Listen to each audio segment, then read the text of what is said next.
thanks for the introduction. I think we've got a nice, as Udi said, we've got, I think, a nice mix of perspectives that should hopefully give you some useful information. So I'm going to give everybody a chance to introduce themselves and talk about their company just briefly. My name is Jordan Weinstein. I am Director of Business Development for Channel Advisor. Channel Advisor helps retailers connect to marketplaces, comparison shopping engines, paid search, basically anywhere you can send your inventory out on the internet to either drive traffic to your store or sell on a transactional site like a marketplace. My name is Clinton Reed. I'm the president and founder of iGlobal Stores, and we are a global e-commerce technology and solution provider. Through use of our APIs or a hosted checkout, businesses can leverage their existing e-commerce platforms like Magento to easily expand into over 200 countries while greatly reducing the amount of risk and effort that's normally involved with international sales. Good morning. My name is Mitch Robbins, Senior Systems and Solutions Engineer with Rackspace. I'm a little bit hoarse from our legendary event last night, which is a little bit too legendary for my voice. Sorry about that, guys. I'm with Rackspace, so we're a global hosting solutions provider.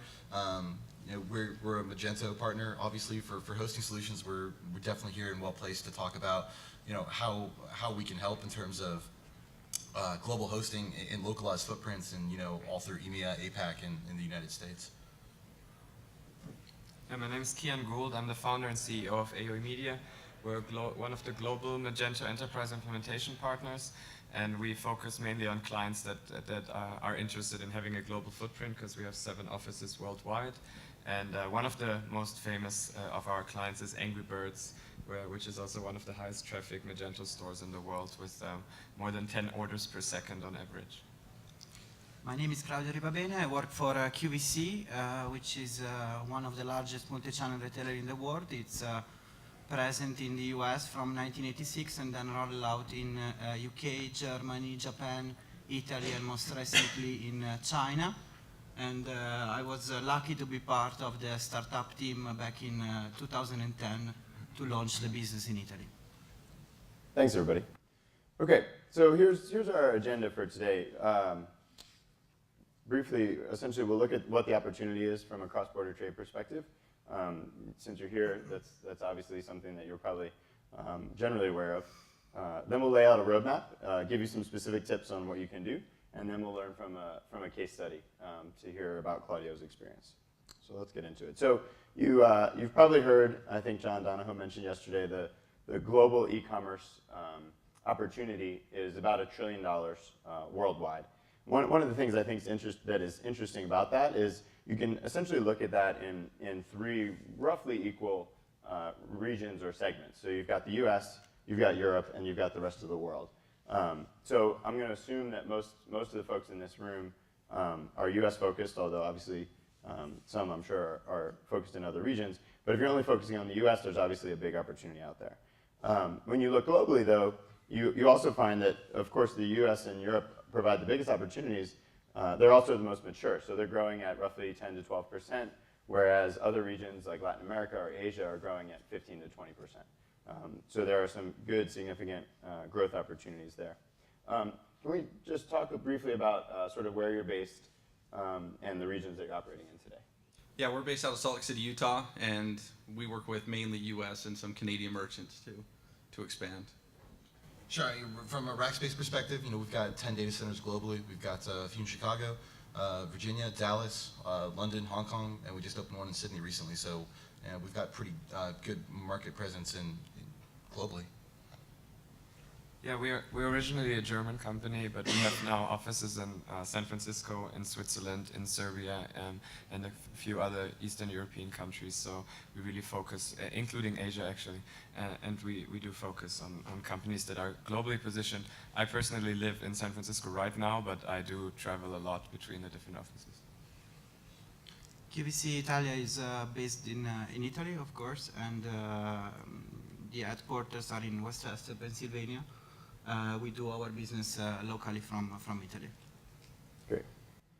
So essentially, there's sort of 3 primary stages that you can go through when you're looking at selling internationally. You can first ship to international buyers. So if you have a US-based website and someone from another country comes to your site, the first step to doing cross-border trade is simply being able to fulfill those orders so that they can buy from your site and you can ship internationally. So Clint, obviously in your business you have a lot of experience managing and setting up international shipping. Talk to us about some of the challenges there. Okay, so first of all, I'd like to ask a question. Pictured, a room full of hands that might go up, so help me out a little bit here. How many of you feel that the UPS and FedEx ground residential fee is expensive for, when you're trying to be competitive online for shipping? I mean, okay, let's put this in perspective. That fee is $3, which is a big deal when you're trying to offer free shipping and competitive rates. Into the United Kingdom, and I'm trying not to pick on the carrier, so I'll spread the love a little bit. FedEx's fee for clearance into the United Kingdom is 11 pounds, rounding up, but that's about 17 US dollars just for clearance. That does not include the cost for the VAT or the duty on that order, and so that customer could be into that when you add in the shipping more than maybe what they could have paid for the product. UPS to Canada is just about as worse, if not more. UPS to Canada on the ground, this is not the air, but if you're going to load shipping rates on your website and you think that ground shipping with UPS to Canada is inexpensive for shipping, you're right. Because when it arrives on a $50 order to Canada with UPS, they're going to charge a brokerage fee, and that brokerage fee is going to be $20. That's just for the processing of the harmonized code and whatever else. Then they're going to charge a COD fee because they had to collect the money, and that's going to be $5. And they're going to charge a fee for having to upfront the money to customs, which is called a bond fee, which is about $6. $31 for an item that they paid $50 for, and they still haven't paid their GST, HST, PST in Canada. So the fees internationally can be extremely painful for international consumer. Now, many of them are used to this, surprisingly. But what's important is that you're able to set the kind of expectations that they need on your website when they're ordering. One of the other things that might happen when that arrives, I mean, if you were the customer, many times the customer will reject the package because they don't want to pay the fees because they weren't informed, or they'll accept it, and you have a customer that is now maybe an upset customer, maybe it's not going to be a repeat customer because of their kind of experience that they had. So, that's one type of rejection that can happen in customs. They abandon it because of that reason, and then you get a chargeback on your credit card. You can't prove proof of delivery on it, and the other, one of the things we have listed up here is global trade compliance. Many times, let's say you're shipping camouflage into Barbados. Well, Barbados doesn't accept camouflage, it's restricted. And imagine there's 200 other government bodies that have their own restrictions on imports into their countries. And so your product can at times get held up in customs and or possibly abandoned. You're on hook for the cost of the product, and the consumer's maybe going to charge back their credit card again, or you're going to end up refunding them and eating the cost on that. So one of the other more difficult and surprisingly difficult things for e-commerce companies that have a US website to calculate is international shipping because of the billable weight. So we work with 1000bulbs.com. They're based in Dallas, Texas, and one of the largest providers of light bulbs on the web.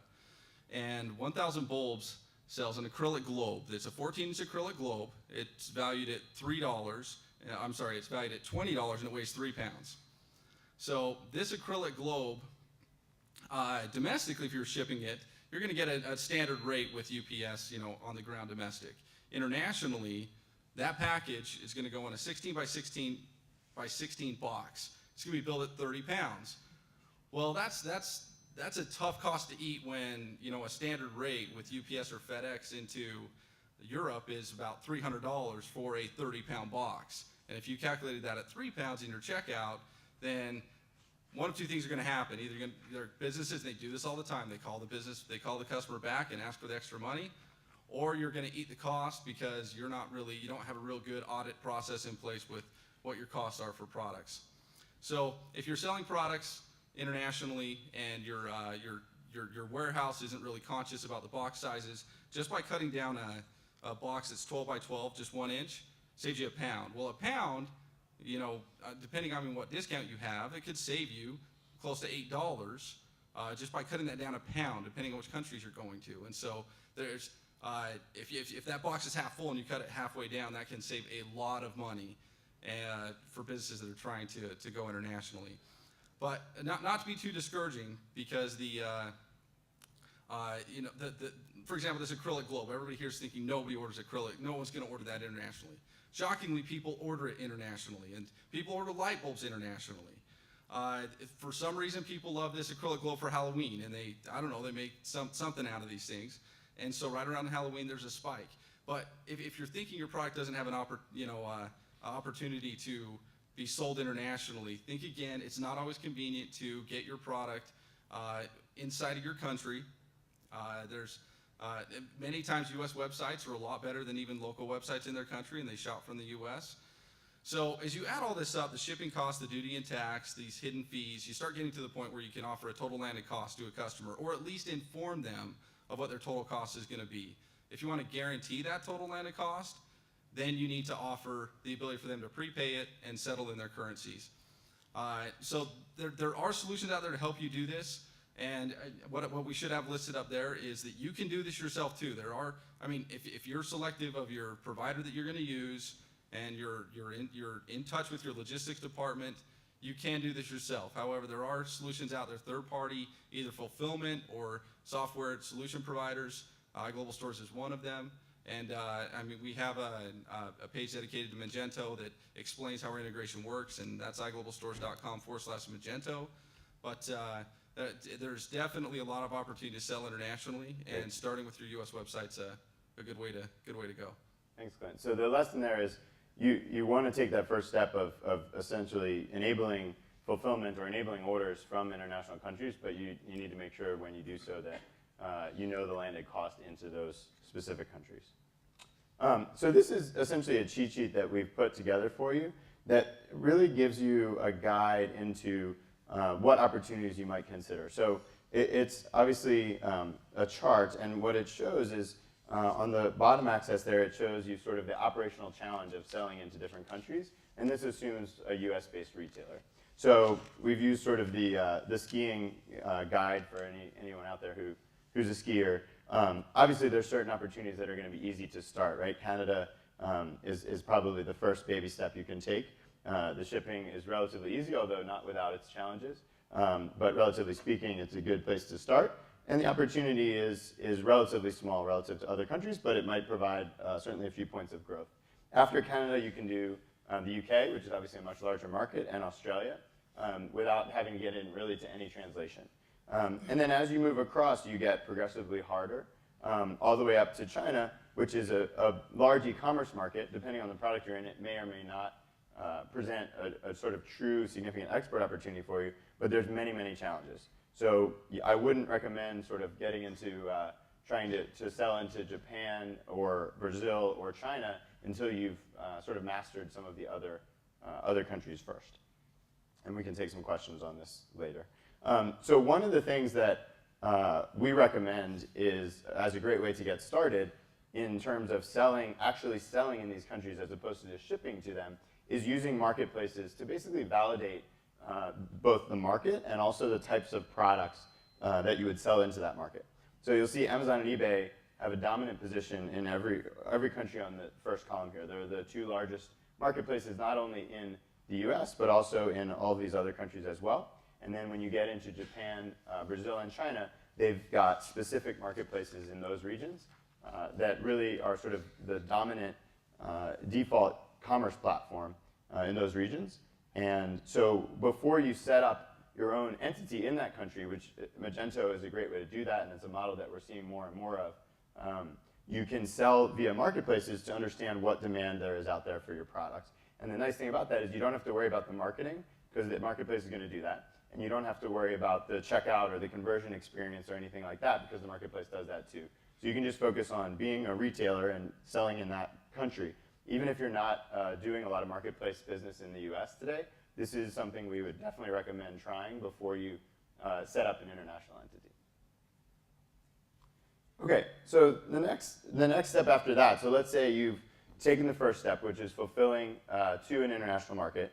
You've taken the second step, which is validating those markets through marketplaces, so you know that there's demand for your product and you can fulfill into those countries. The next step then is setting up a local presence. So let's talk a little bit about how that works. The first step to doing that would be getting your hosting provider and hosting scenario worked out. So Mitch, talk to us a little bit about doing that. Yeah, definitely. So, I mean, obviously, I think it's obviously fair to say that there's a ton of risks that sort of occur when you move to wanting to grow to an international space, especially if you really want to get global. So I like to look at it in kind of like a three-phase approach in terms of performance kind of issues for user experience and things like that. The first one being global content delivery networks, or CDNs. That's kind of like Akamai, Limelight, CloudFront, companies like that. Magento has got built-in extensions, through the community marketplace, and also there's other ones out there that are open source, things like OnePika, for example, or File Conveyor. Those things will enable you to take all those static assets that you have on your website, get them up into like Rackspace Cloud Files, for example, and all of that will automatically sync up to Akamai's content delivery network, which is already global. If anybody's not familiar quickly with the content delivery network, right? These guys have already got nodes all around the world that will store your content. They pull it off of a cloud files environment like Rackspace's or your servers. They cache it locally, and then all of a sudden all your customers are getting all that static content locally instead of having to pull it from your US servers if they're in Hong Kong, for example. So you get a lot of a performance boost there in getting those separated. Second kind of step, looking at if you've grown past that, if you really need to start expanding further into the international marketplace, you can start looking at localized data centers.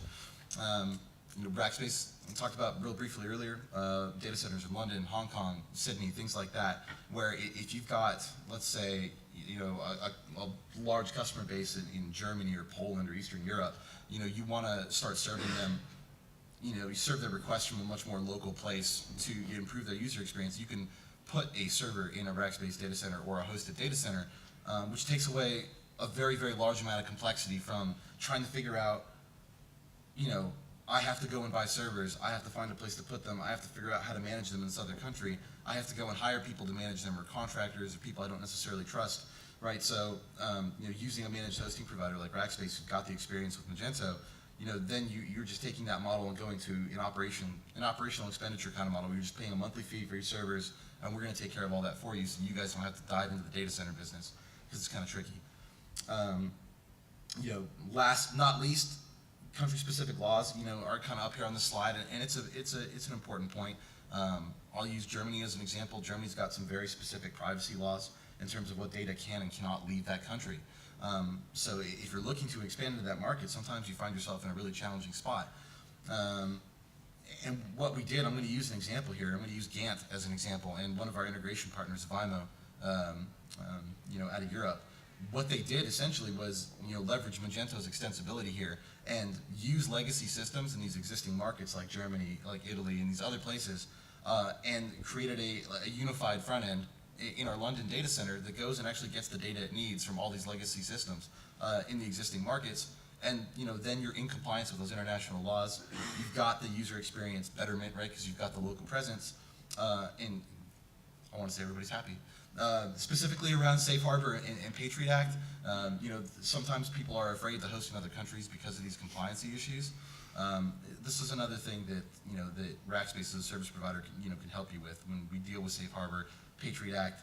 We're not going to give away your data just because government came knocking on our door and said, hey, can we please see this server? Things still have to be done legally. We need subpoenas and things like that, right? So. It's not like we're just going to give away the data. So it's important to remember that those, even though there are compliancy issues, they still have to be legally regulated, and we're bound by those. Thanks, Mitch. So once you've got your hosting scenario worked out, then obviously you need a site. It shouldn't. It's probably clear to most of you that it shouldn't just be a clone of your US site. And so, Ken, tell us about your experience in this and sort of some of the things to keep in mind when creating a localized presence. Yeah, so obviously you can get to a certain point with having an English-speaking presence only. You can go into the English-speaking markets. There are some markets that will accept an English-speaking site, but then you reach a point very quickly where you have to start localizing.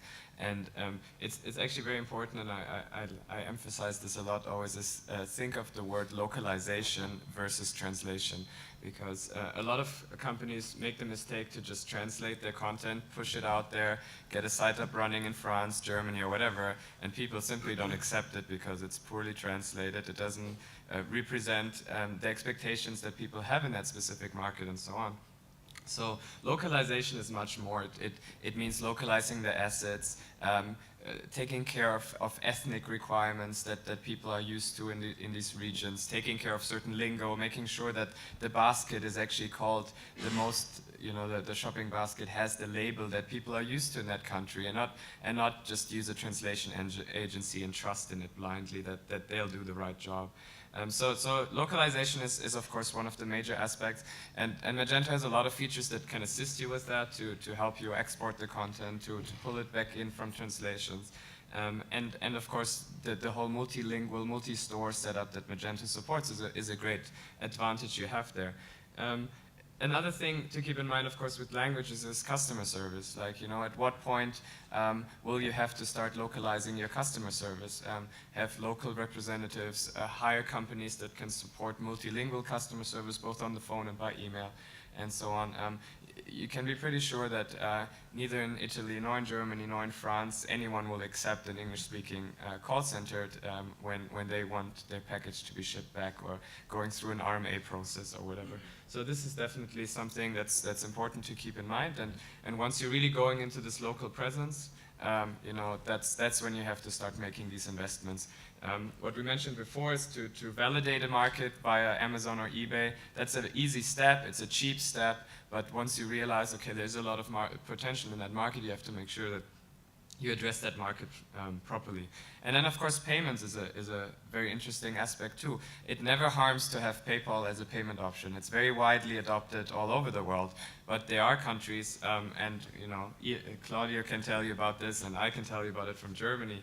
PayPal only has a less than 50% adoption rate for sure. People in Germany, actually, people like to pay by direct debit a lot. There's something called Sofortüberweisung, where basically you pay directly out of your bank account, which is very convenient for people. But credit cards are not so accepted in a lot of European countries. And then in Italy, actually, a lot of people like to pay on delivery, and basically pay the postman and not pay before they even have the package in hand. And other countries have such problems with frauds and bounce rates of credit cards that people will actually only accept to ship out once they actually have the money in hand, and not trust any of the direct debiting services. So it's definitely important to look at what payment options are out there. And Magento has, like, I don't know the exact number by heart right now, but probably about 180 something like that, payment integrations already.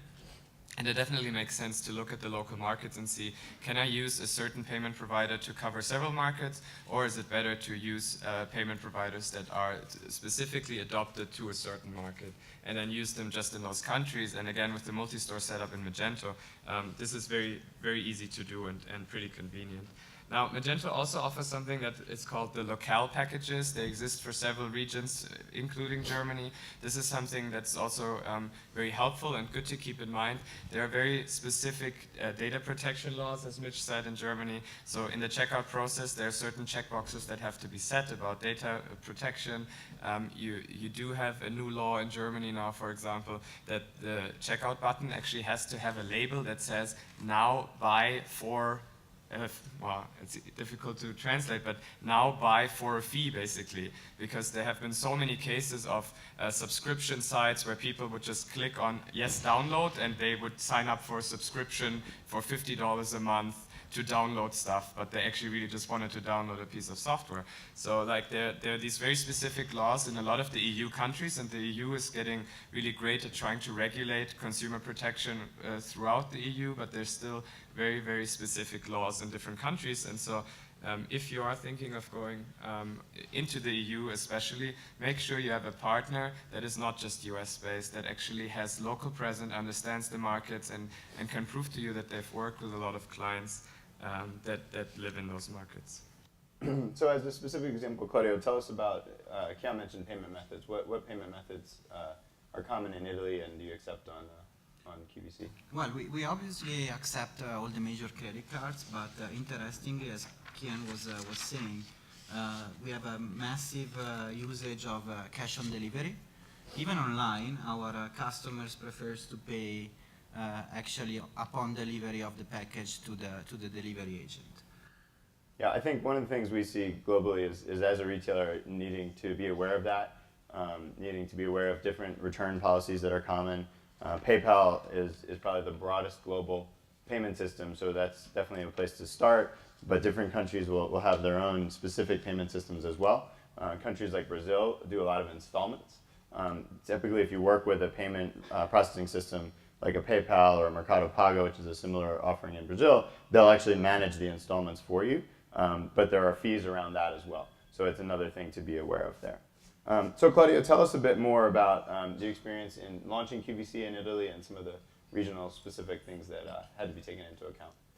Yeah, well, as I was saying before, we actually launched in late 2010 in Italy, and shortly after our launch, we started working on the e-commerce presence.